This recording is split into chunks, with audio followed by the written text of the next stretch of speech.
Shouting up full of fat. One-legged show dance around on the stove. Pull away and start yourself, let her go. Oh honey, hail, hail, the game's all here for an Alabama jubilee. Yeah.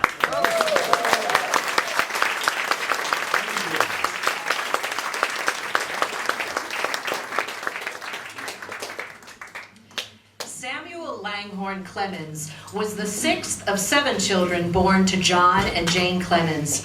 His mother would tell him later that he came into the world with the arrival of Halley's Comet, a cosmic event that occurred every 75 years, and so she predicted greatness for her premature and sickly infant son, whose survival in those challenging times was not typical. I was born on the 30th of November, 1835, in the almost invisible village of Florida, Missouri. The village contained 100 people, and I increased the population by 1%. It is more than many of the best men in history could have done for a town.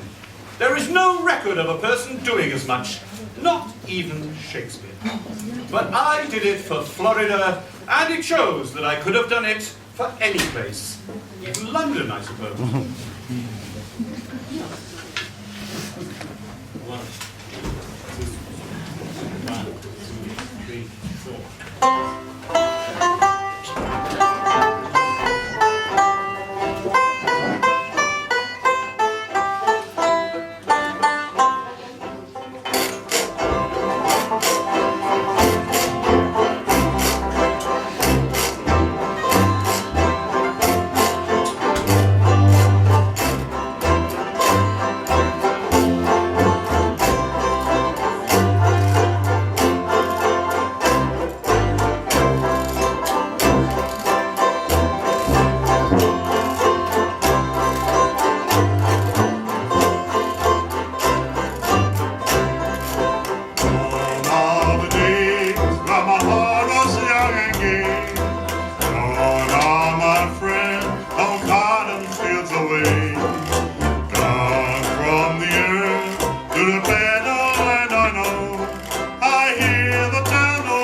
Joe.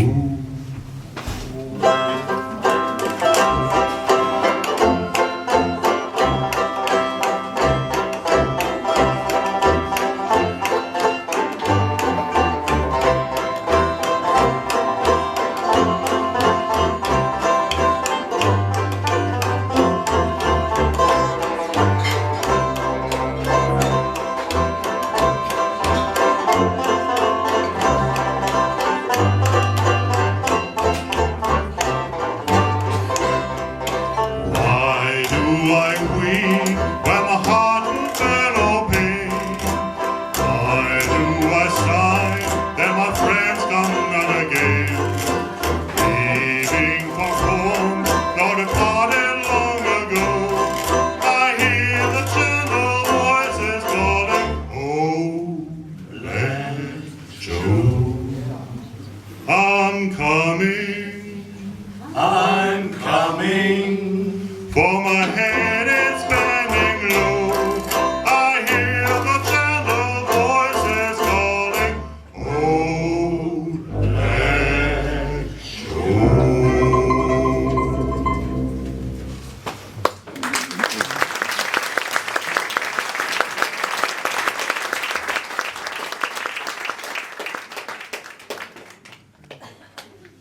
When Sam was 4 years old, his folks moved the family a short distance to a village nestled on the west bank of the Mississippi River, Hannibal, Missouri. The sunlit Hannibal of Sam's boyhood was a vivid little mid-continent hive of sawmills, slaughterhouses, saloons, tan yards, and sturdy row houses. It lay tucked into a floodplain between two dramatic limestone bluffs overlooking the mighty Mississippi. Circuses passed through town in the summer, and hypnotists and minstrel shows and colourful scoundrels of all kinds alighting from the steamboats that crowded the levees. Hannibal may have been isolated from the world, but the river brought the world to Hannibal. In the small town of Hannibal, Missouri, when I was a boy, everybody was poor but didn't know it. And everybody was comfortable and did know it. Here, young Sam found mischief and excitement in his surroundings. The caves, the woods, the steamboats, and the uninhabited islands in the wide, muddy river, all of which became the settings for Sam's most beloved books. I loved to listen to the peaceful lapping of the wavelets on the shore and watch the great Mississippi, the majestic, the magnificent Mississippi, rolling its mile-wide tide along, shining in the sun.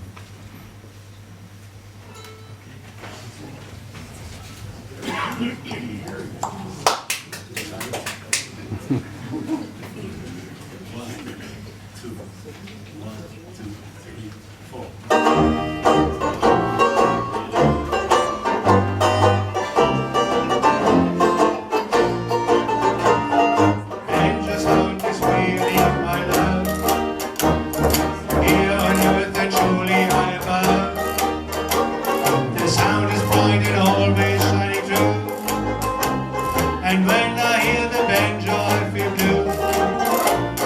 Played either slowly, so it rains, or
south is just the best for me.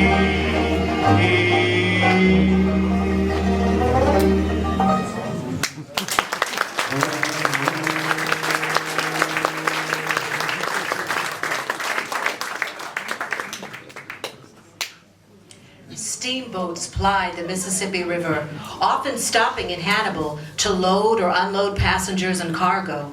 A puff of black smoke announced their arrival long before the boats were visible. Whenever a film of dark smoke appears in the distance, a Negro drayman, famous for his quick eye and prodigious voice, lifts up the cry, "Steamboat a-comin'!" How quickly the languid scene changes, and every house and store pours out a human contribution. The town drunkard stirs. The clerks wake up, and all in a twinkling, the dead town is alive and moving quickly towards the wharf. Whenever a steamboat approaches, a crowd comes a-whooping and yelling and laughing and carrying on within 2 minutes. The people fasten their eyes upon the coming boat as upon a wonder they are seeing for the first time. The boat is rather a handsome sight. She is long and sharp and trim and pretty. She has 2 tall chimneys with a fanciful pilot house, all glass and gingerbread, perched on top of the deck behind them. The paddle boxes are gorgeous, with a picture or with gilded rays above the boat's name. The decks are fenced and ornamented with clean white railings, and there is a flag flying gallantly.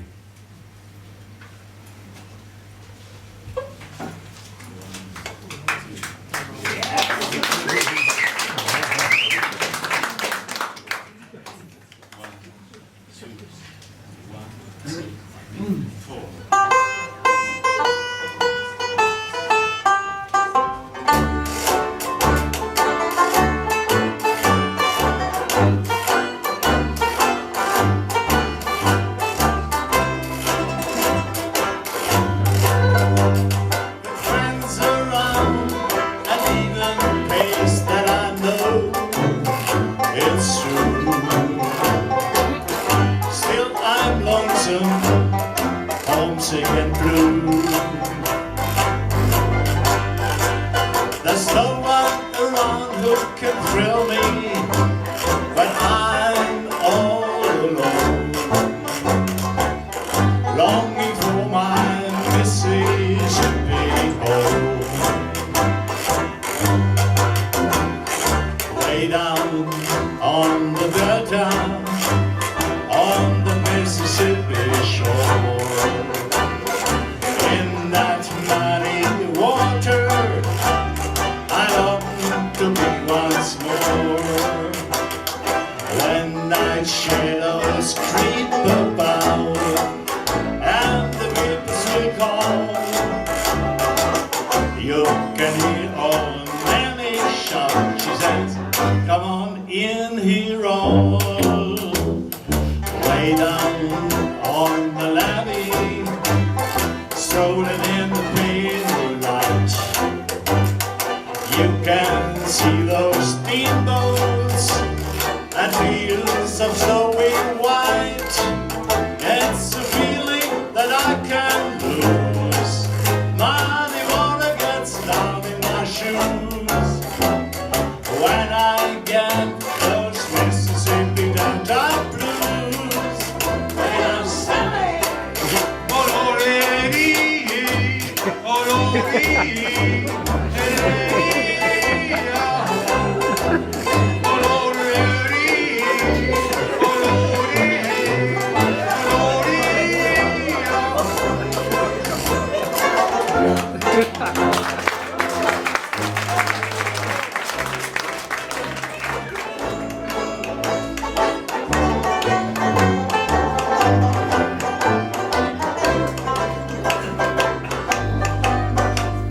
I long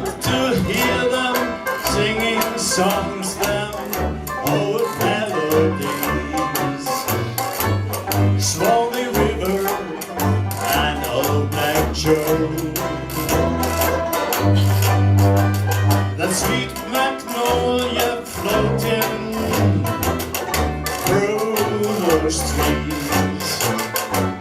Way down south is where I long to go. Way down on the Delta, on the Mississippi shore, in that muddy water, I long to be once more. When night shadows creep about and the winds will come, you can hear our Nanny shout. She says, come on in here all.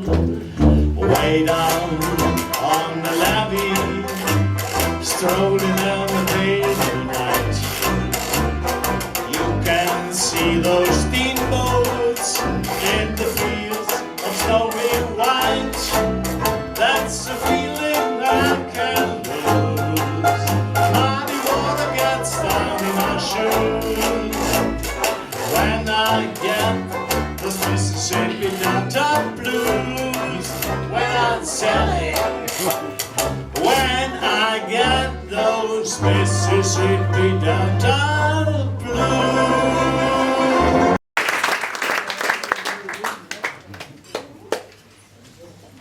Young Sam Clemens watched and yearned for journeys on that river.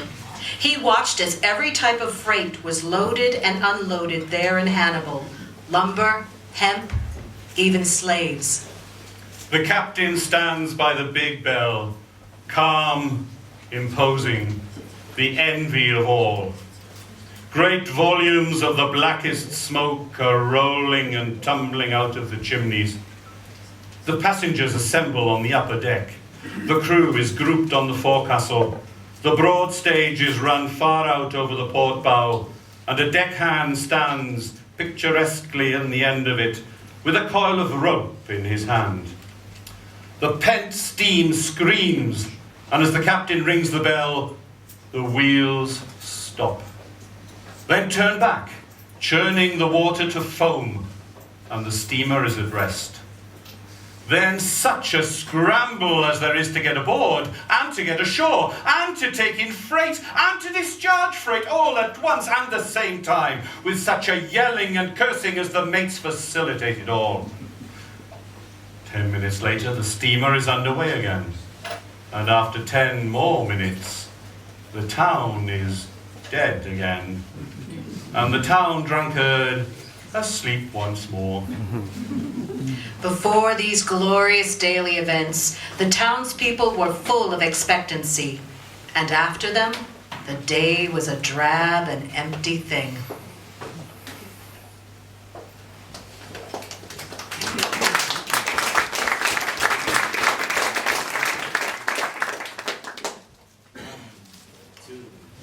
One, two, three, four.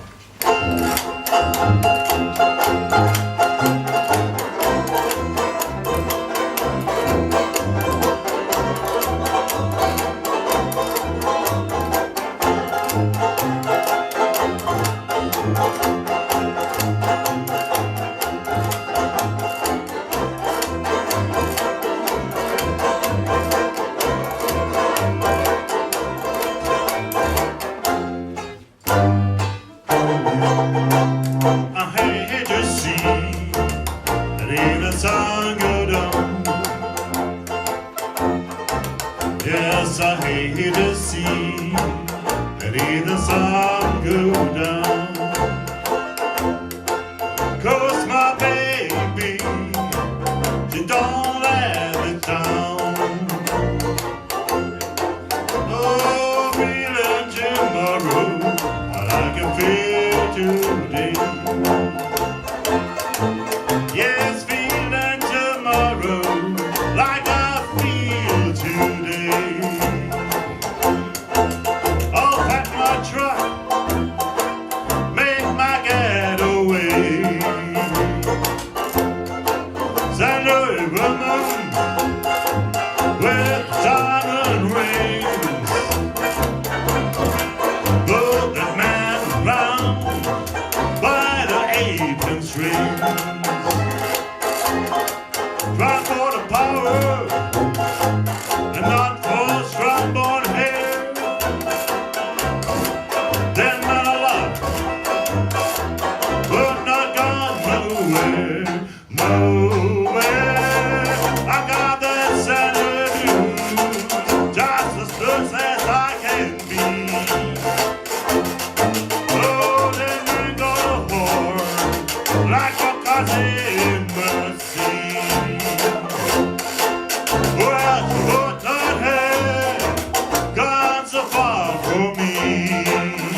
There was but one permanent ambition among my comrades in our village on the west bank of the Mississippi River.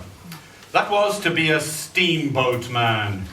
We had transient ambitions of other sorts, but they were only transient.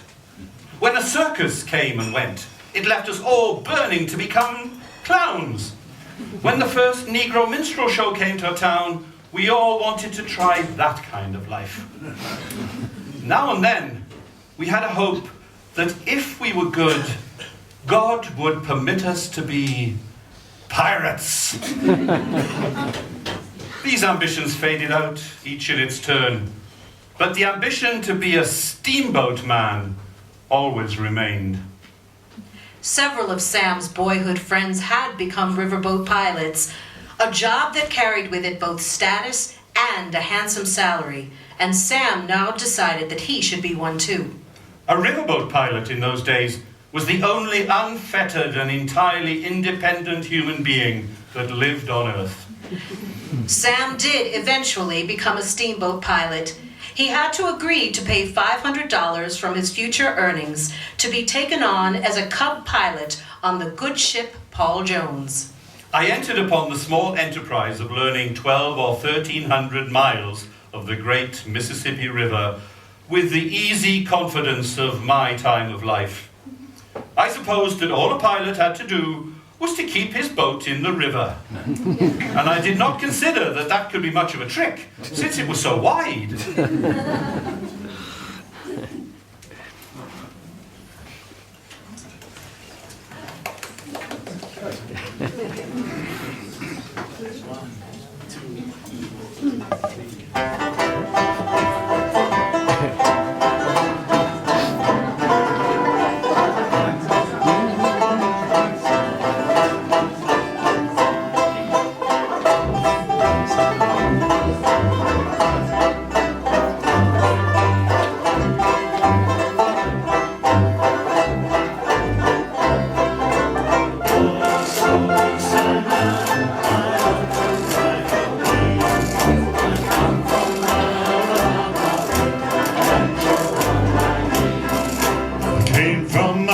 Alabama with a banjo on my knee, going to Louisiana, my true love for to see. It rained all day, the night all day, the weather it was wild.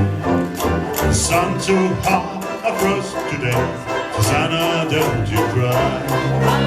Oh, Susanna, why don't you cry for me?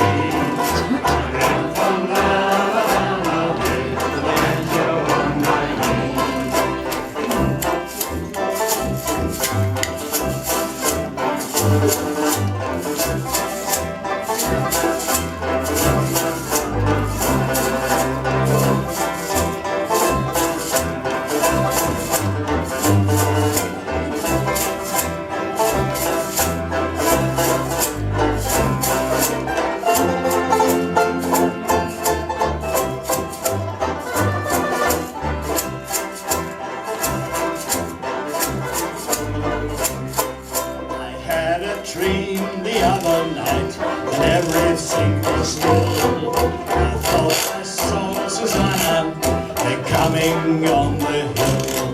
The buckwheat cake was in her mouth, a tear was in her eye. Said, I'm coming from the south, Susanna, don't you cry.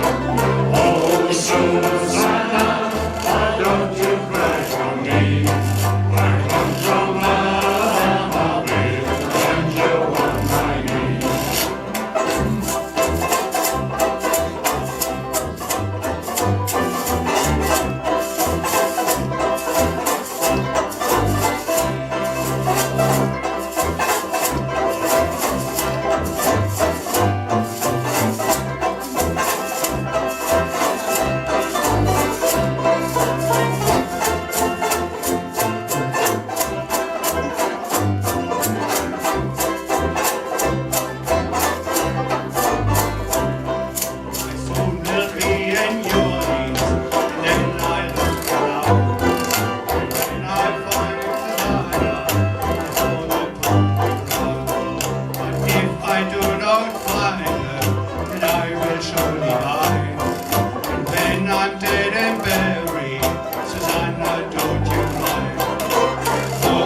Susanna, oh, don't you cry for me.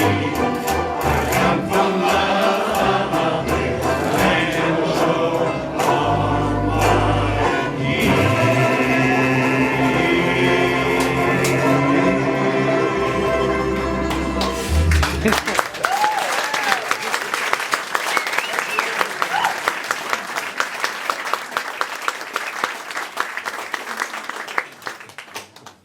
Yes, I supposed that all a pilot had to do was to keep his boat in the river. And I did not consider that that could be much of a trick.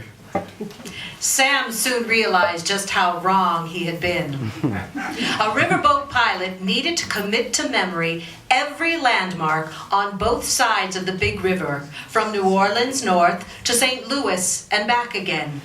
He was also required to anticipate the force of the current going upstream and downstream. And to know the difference between riffles on the water's surface caused by the wind and those created by dangerous reefs. Be able to find the safest channel, both in dangerously low water and during the spring rise, when the whole stream sometimes seemed choked with trees that had fallen in from the constantly changing bands. And make mental notes of the changing depths at every crucial spot where the leadsmen dropped their knotted rope lines into the water and sang out their measurements. Quarter twain, half twain, and the most pleasant sound of all to a pilot? Mark Twain! Meaning 2 fathoms or 12 feet, safe water. A pilot had to digest all this information and then be able to apply it day and night in clear weather and impenetrable fog. It was like learning the Old and New Testaments by heart and having to be prepared to recite them glibly, forward and backward, or begin at random anywhere in the book and recite both ways and never trip or make a mistake. The face of the water in time became a wonderful book.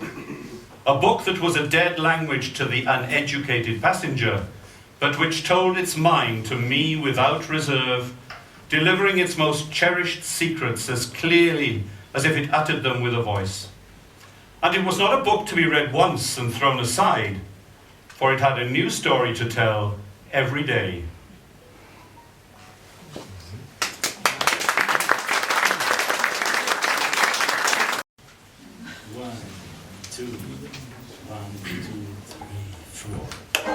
Down by the beach lived the sweetest little peach, and I must say she had the cutest way, playing a chord upon a washboard. The folks would gather round from everywhere in town just to hear her play. On the golly island wash, but she would play. You can hear her on a folk every day. Salts all around, bubbles on the ground, rub-a-dub-a-dub, in the little-dub, all the tunes she found. Cymbals on her fingers made a noise. She played Charleston with the laundry for the boys. She could drag it through the knees of your brand new DVDs of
Down by the beach lived the sweetest little peach, and I must say the attitude is late.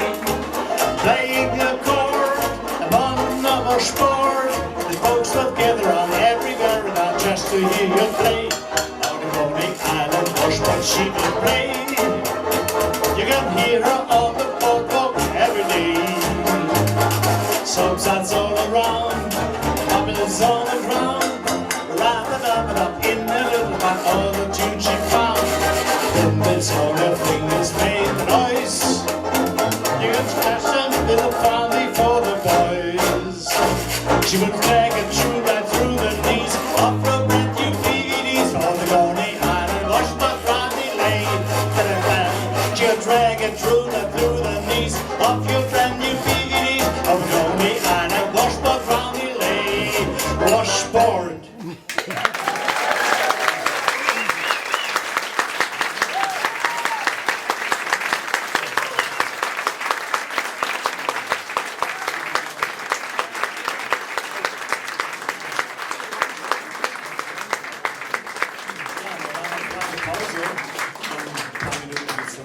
Dankeschön.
The Mississippi is not a commonplace river, but on the contrary is in all ways remarkable.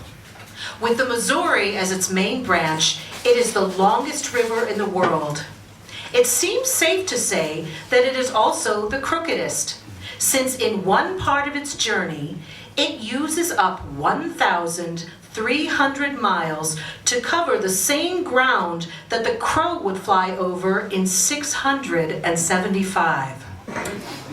Throughout the long 1,300 miles, there was never a page of this book that was void of interest. Never one that you could leave unread without loss. Never one that you would want to skip, thinking you could find higher enjoyment in some other thing. There never was so wonderful a book written by man.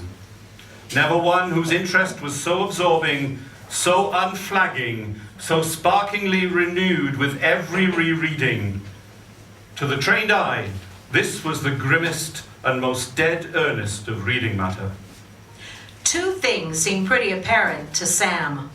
One was that in order to be a pilot, a man had got to learn more than any one man ought to be allowed to know, And the other was that he must learn it all over again in a different way every 24 hours. Sam received his official riverboat pilot's certificate in 1859. His run took him back and forth between New Orleans and St. Louis, and he was soon earning $250 a month. That's as much as the Vice President of the United States earned, and more money than my father ever made in his life.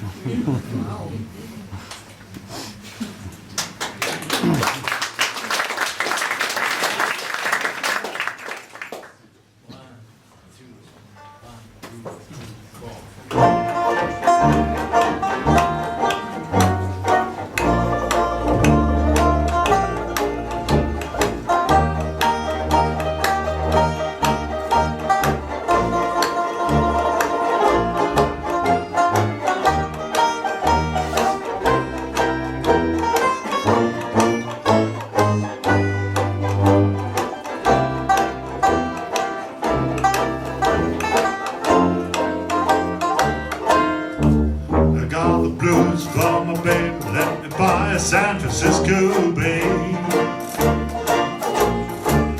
Yes, ocean liners gone so far away. I didn't mean to treat her so bad. She was the best girl that ever had.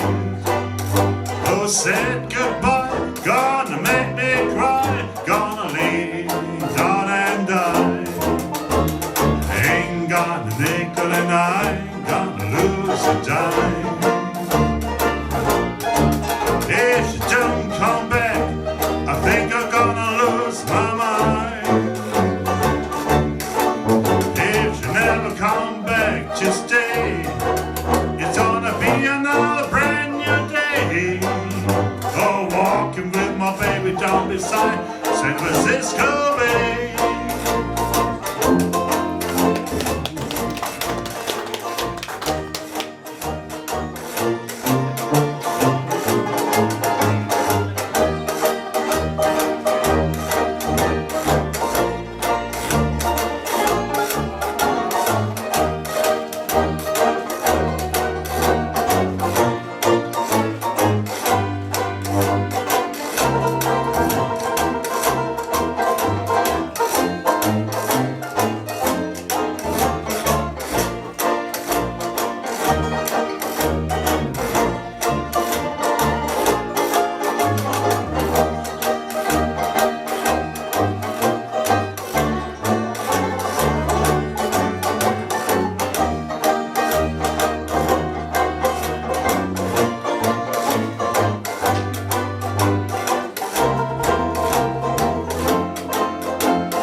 Sam became vain about his looks, bought expensive clothes, began speculating in commodities, and treated his mother to a trip to New Orleans, where he had developed a taste for fine food and for whiskey.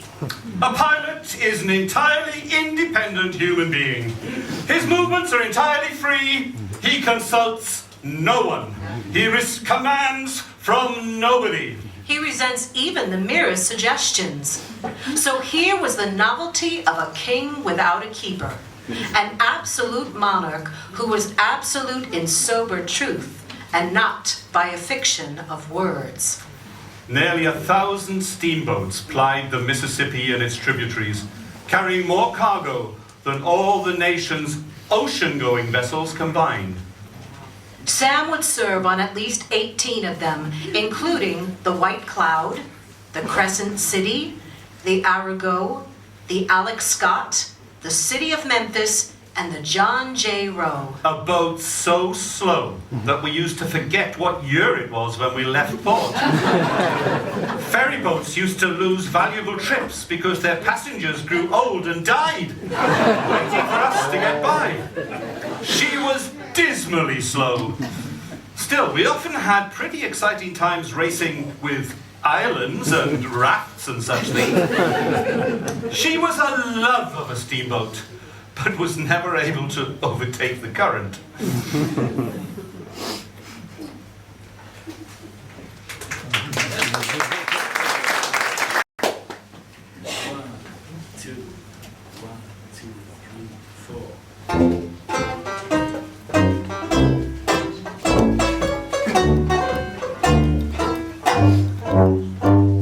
Once I had a friend, the best I ever had.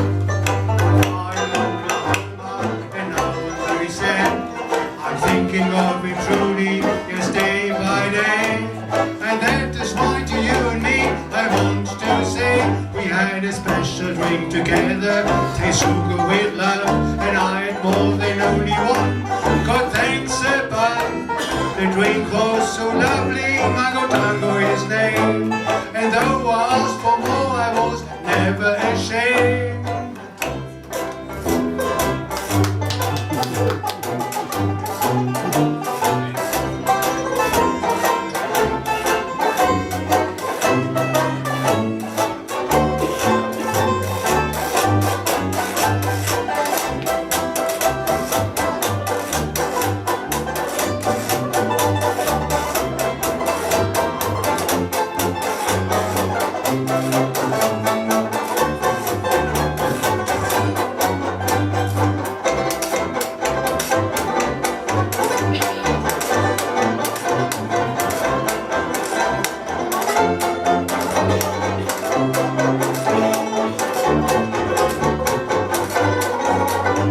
Then after several days, on a very lazy day, I had a special rest in downtown Old Bourbon Street Cafe. I ordered just a drink and I got tears in all my eyes. They offered Mango Tango, oh what a surprise. I hope to find and meet my friend somewhere again, because I strictly promise it will happen then.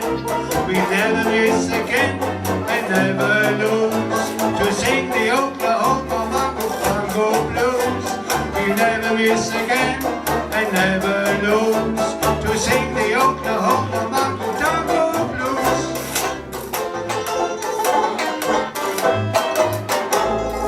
We sing the Oklahoma Mango Tango Blues.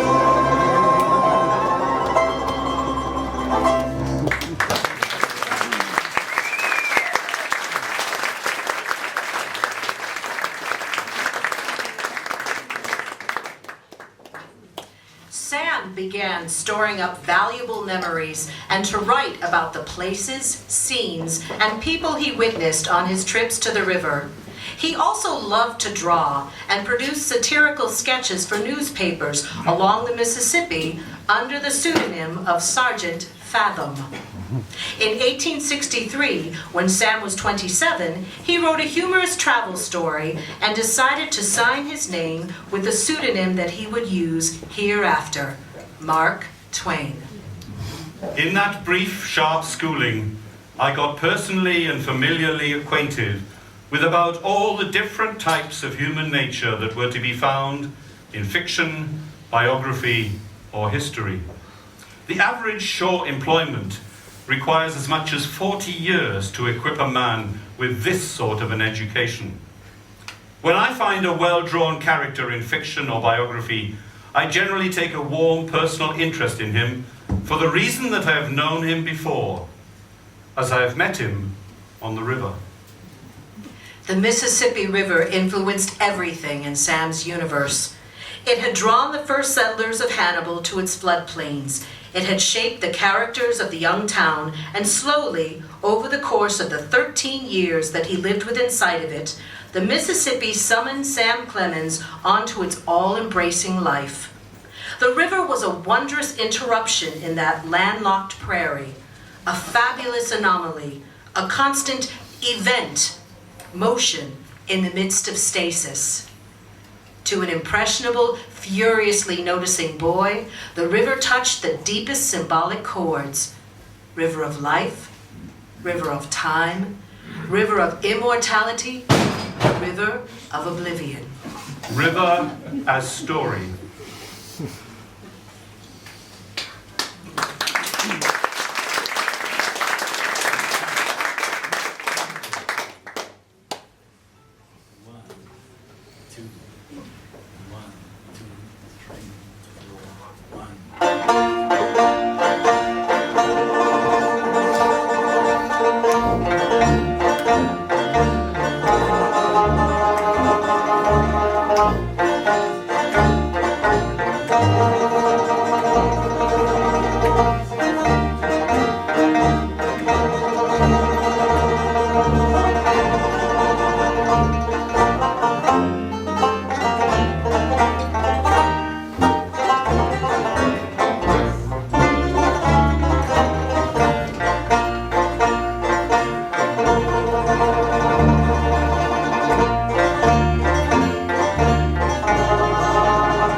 had mastered the language of this water and had come to know every trifling feature that bordered the great river as familiarly as I knew the letters of the alphabet, I had made a valuable acquisition.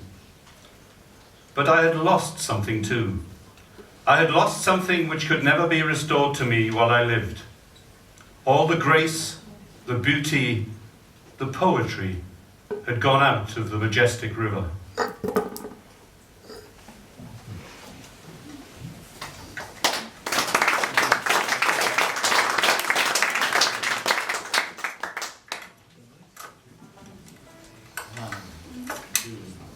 One, two, three, four.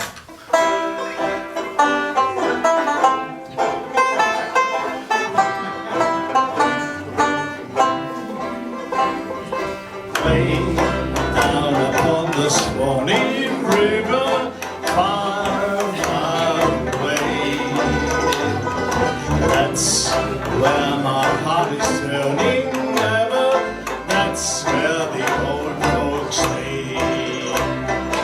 All up and down the whole creation, sadly I roam. Still longing for the old plantation and for the old folks at home. All the world is sad and dreary everywhere I roam. Oh dear, but how my heart grows weary, far from the old folks at home.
Young, and many happy days I squandered, many songs I sung. When I was playing with my brother, happy I was. Oh, take me to my kind old mother, there let me live and die. Sad and dreary everywhere I go. Oh dear, how my heart grows weary, far from the old folks at home.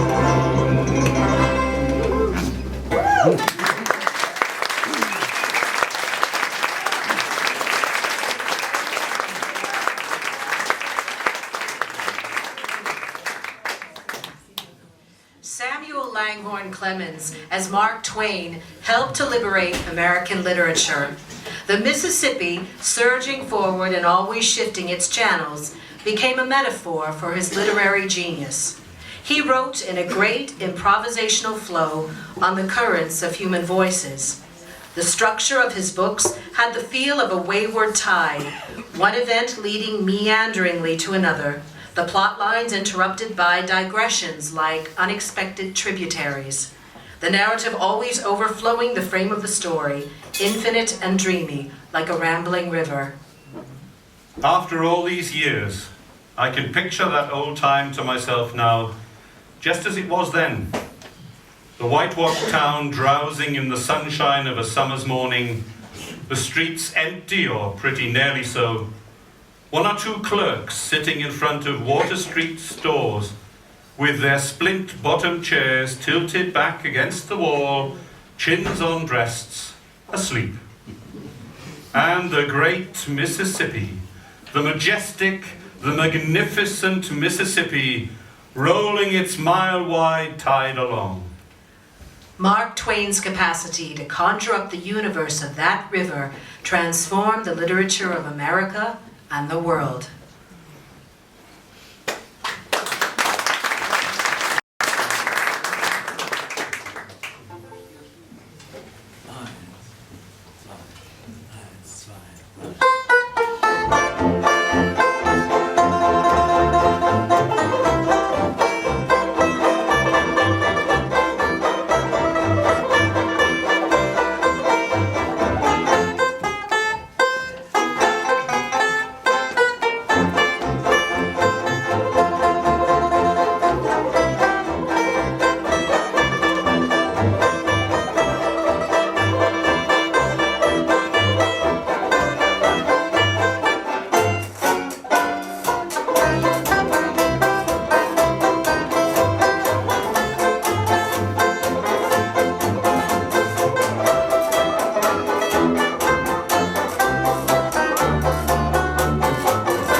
On February the 20th, 1891, while in Berlin, I was invited to a private dinner with Kaiser Wilhelm II, who told me that of all of my books, Life on the Mississippi was unquestionably the finest. That same evening, when I returned to my hotel, I was pulled aside by the hotel porter, who pointed into his tiny room. There sat the complete German translation of my work. "That one there," the porter said, gesturing towards his volume of Life on the Mississippi, "is the best one you ever wrote."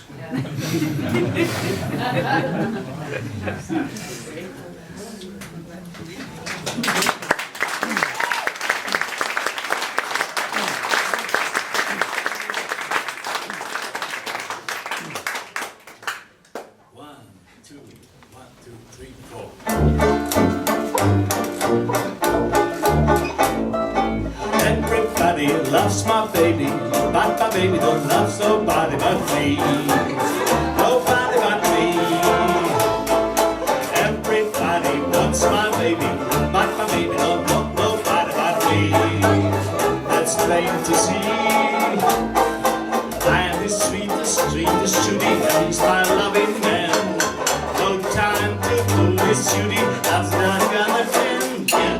Everybody loves my baby, but my baby don't love somebody but me. Nobody but me.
Everybody loves my baby, but my baby don't love somebody but me. Nobody but me. Everybody wants my baby, but my baby don't want nobody but me. That's plain to see. Now when my baby kisses me upon my rosy cheeks, I just let those kisses be, or wash my face for weeks. Everybody loves my baby, but my baby don't love somebody but me. Nobody but me, yeah.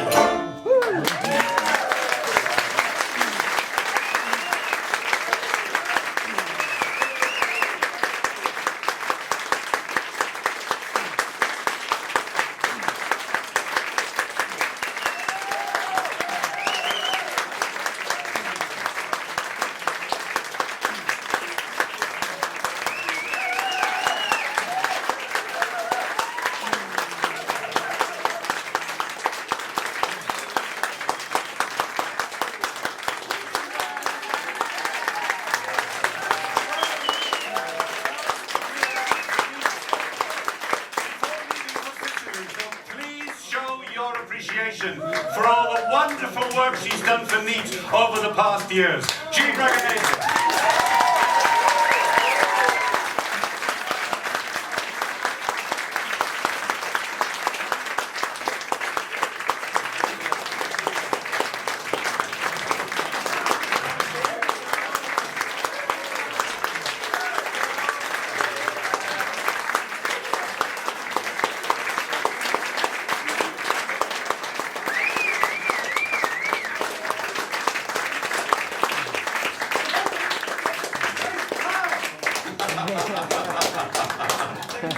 Thank you.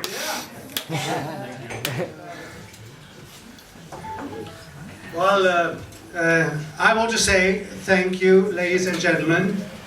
It was a great pleasure for us to play here tonight. And in the name of all the musicians of the Stephelis Benjo Band, I'd like to say thank you from the bottoms of our hearts. You truly were the best audience we ever had this evening.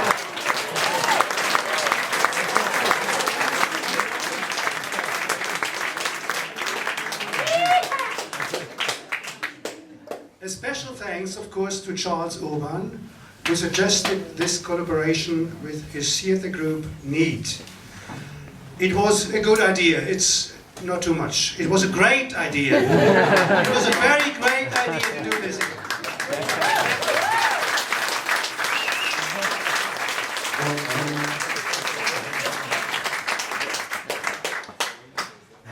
Perhaps you may ask yourselves, what's about the name of the band Stephelis Benjo Rutsche? Where does it come from? Well, the fingers slide up and down upon the neck.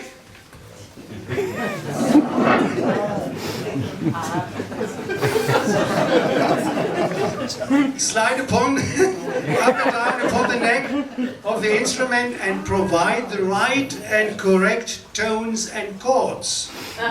And the name is also a small declaration of love to the former and still active kids, the stair railing sliders in Stuttgart.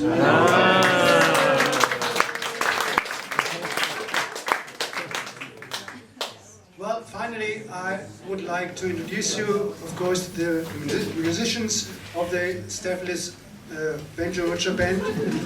On the banjo and often featured as soloist Martin Schamp.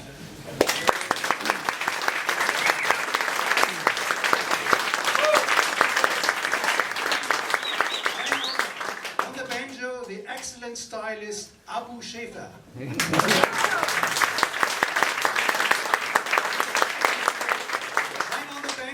And featured vocalist Dr. Norbert Schmidt.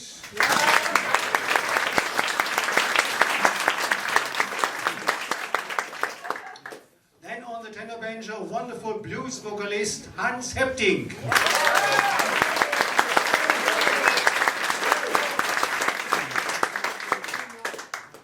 Our banjo rhythm section is comprised by solid tempo players. First of all, Werner Nowotny.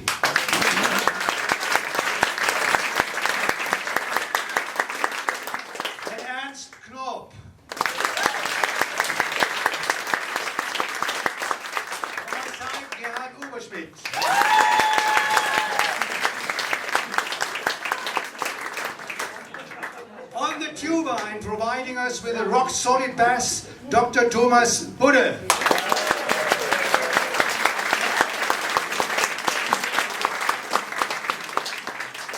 On the washboard is Denia Shem.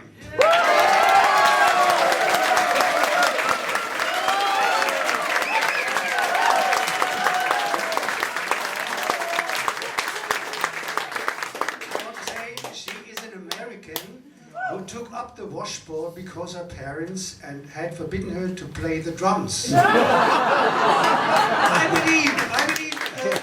really believe she crosses the Atlantic for every one of our performances because she enjoys being in the company of all these young men.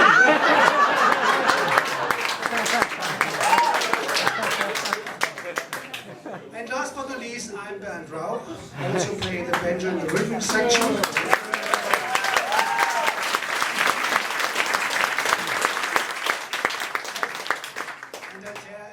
I take care a little bit of the band's various internal and external tasks.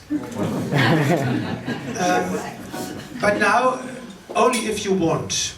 We are going to play an encore, but only if you want. Please, clap your hands, please.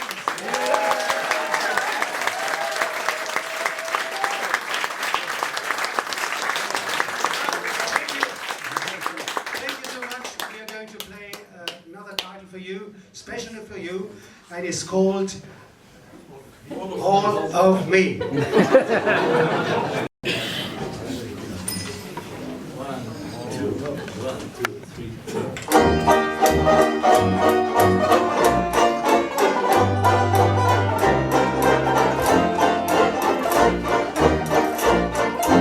All of me, why not take all of me? Can't you see I'm a good without you? Take my lips, I want to lose them.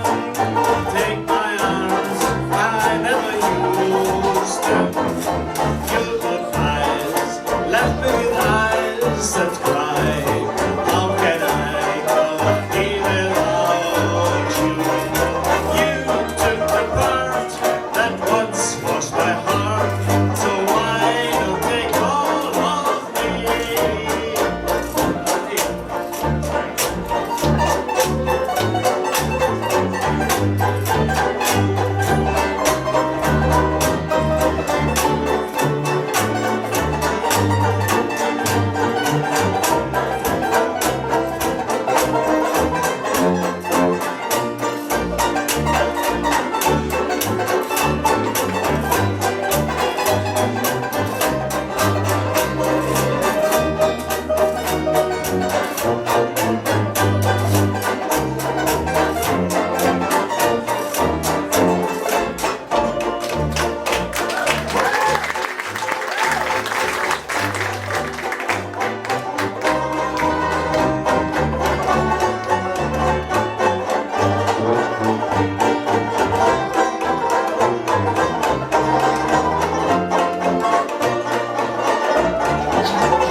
All of me, why not take all of me? Can't you see I'm no good without you? Take my lips, I want to lose them. Take my arms, I never use them. Your goodbyes left me